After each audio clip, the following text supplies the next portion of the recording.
শবে বরাত আমরা চেষ্টা করি এই সমস্ত এই রাতগুলোতে প্রোগ্রাম না করার জন্য।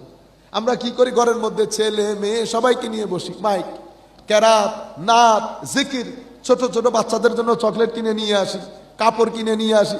আরেক বেকুব কতগুলা বলে কি বেদাত হয়ে গেছে, বেদাত হয়ে গেছে। ও বেটা, বেদাত সব জায়গার মধ্যে বেদাত বেদাত মারো বাইরে থেকে। করোনা যে এমন কোনো কাজ নাই, করোনা যে এমন কোনো কাজ নাই। এই যে আপনি যখন গিফট কিনে আনছেন, গিফটগুলা কিনে আনছেন, বাচ্চাদের মধ্যে আলাদা একটা কি খুশি হচ্ছে না? রাতের জন্য বসে আছে, কখন রাত হবে, লাইলাতুল বারাত মুখস্থ করে ফেলাইন, লাইলাতুল বারাত, শবে বরাত, হালুয়া রুটি খাইতে হবে। আমাদের যে সংস্কৃতি সেগুলা বজায় রাখবেন।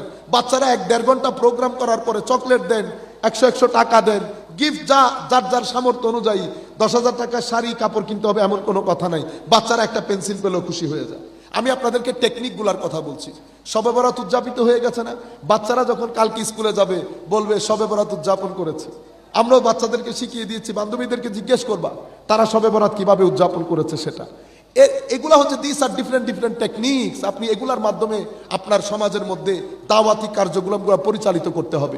বৃহস্পতিবার সোমবার যেখানেই থাকেন বাসায় চলে আসেন, আধা ঘন্টা দরুদ সালাম জিকির কিয়াম দিয়ে আপনি মাহফিল শেষ করেন, দোয়া করেন আল্লাহর দরবারে, মাওলাই করিম আমার ছেলে সন্তানের অন্তরে জজবায়ে দ্বীন দান করেন।